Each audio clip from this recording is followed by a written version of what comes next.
और उधर बांग्लादेश से खबर आ रही है जहां पर फिर हिंदुओं पर अत्याचार की बात सामने आ रही है। बांग्लादेश से बड़ी खबर इस वक्त की आ रही है।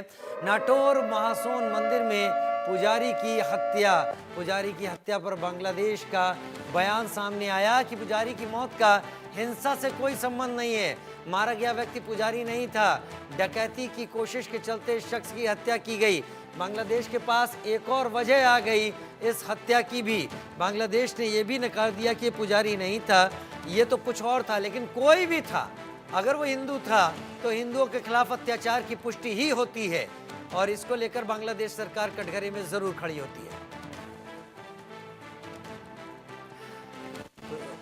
हमारे सहयोगी बहुत जल्द हमारे साथ जुड़ेंगे। बांग्लादेश ने साफ कर दिया है डकैती की कोशिश के चलते शख्स की हत्या हुई, लेकिन बांग्लादेश अब ये मानना तो कम से कम शुरू किया कि वहाँ हत्याएं हो रही हैं, वहाँ हिंदुओं के खिलाफ इस तरीके का माहौल बनाया गया है मोहम्मद यूनुस सरकार में कि खास तौर पर या तो हिंदुओं के लिए कन्वर्ट हो जाने की शर्त है या फिर हिंदुओं के लिए मारे जाने की वहाँ पर एक वजह तैयार होती है। और यही सब कुछ हो रहा है। बांग्लादेश अब जोर इस बात पर दे रहा है कि वो पुजारी नहीं था लेकिन हिंदू था। इस बात पर बांग्लादेश खामोश है और अगर इस बात पर बांग्लादेश खुलकर बोलता है तो भारत के उस दावे पर भी हकीकत में एक मोहर लगेगी कि वहाँ पर हिंदुओं के खिलाफ मोहम्मद यूनुस की सरकार पूरी तैयारी के साथ इस तरीके की मुहिम को आगे बढ़ा रही है, जहाँ पर कट्टरपंथियों को हिंदुओं की हत्या, उनके लूटपाट, मंदिरों में तोड़फोड़ की खुली छूट दे दी गई है।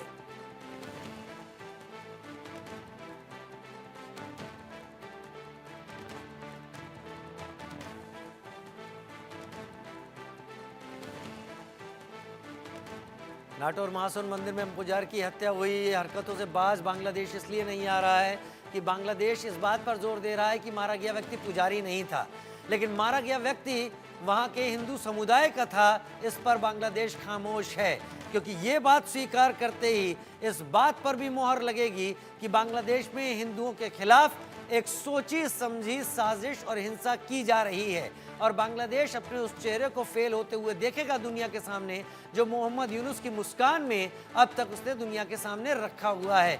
अत्याचार लगातार जब से शेख हसीना की सरकार वहां से गई है, बांग्लादेश के सेकुलरिज्म की धज्जियां उड़ गई हैं। वहां पर इस्लामिक कट्टरपंथी हत्याओं का सिलसिला लगातार जारी रखे हुए हैं। रैनिक दत्ता मेरे सहयोगी मेरे साथ इस वक्त जुड़ गए हैं।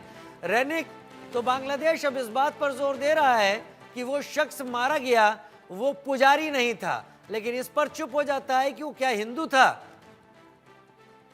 हाँ, एकदम ही देखिए बांग्लादेश की तरफ से अभी ये बात को भी छुपाने का जो कोशिश किया जा रहा है, क्योंकि इससे पहले भी अगर देखा जाए तो एमई के रिपोर्ट में जैसे बताया जा रहा है कि 2200 के ऊपर माइनॉरिटीज के ऊपर हमले का घटना बांग्लादेश में हुआ है, मगर अभी तक बांग्लादेश की तरफ से पूरा अगस्त महीने से लेकर दिसंबर महीने तक सिर्फ 87 केसेस दायर किया गया है और 74 लोगों को गिरफ्तार किया गया है। और बांग्लादेश की तरफ से इंटरिम गवर्नमेंट बार बार से बोलता आया है कि बांग्लादेश में हिंदुओं के ऊपर कोई हमले का घटना नहीं घट रहा है। और अभी नाटोर का ये काली मंदिर का अगर घटना देखा जाए तो नाटोर का काली मंदिर में जो पुजारी था उनको जिस तरीके से हत्या किया गया था उसका तस्वीर जब सामने आया, उस तस्वीर को जब इस्कॉन की तरफ से प्रोवाइड किया गया, सोशल मीडिया में डाला गया, तो अभी अब उसी पर जो बांग्लादेश के इंटरिम गवर्नमेंट है वो इनकार कर रहे हैं। उनकी तरफ से कहा जा रहा है कि ये मंदिर का पुजारी नहीं था, मगर सवाल इसी जगह में आ रहा है क्या वो मंदिर का पुजारी नहीं था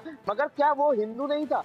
क्या मंदिर में वो हिंदू नहीं था तो वो कौन था, वो उसका परिचय क्या है? इस तरीके का बहुत सारा सवाल अभी आ रहा है, मगर इंटरिम गवर्नमेंट की तरफ से साफ दिखाई दे रहा है कि इंटरिम गवर्नमेंट इस तरीके का जो घटना बार बार से बांग्लादेश से आ रहा है, हिंदुओं के ऊपर जो हमले का घटना बार बार से सामने आ रहा है, इसको छुपाने का जो कोशिश वो मोहम्मद यूनुस का इंटरिम गवर्नमेंट लगातार किया जा रहा है और इसका ही नतीजा पर इस तरीके का जो नाटोर में जो घटना घटा है, ये घटना को भी छुपाने का भी कोशिश मोहम्मद यूनुस की तरफ से किया जा रहा है।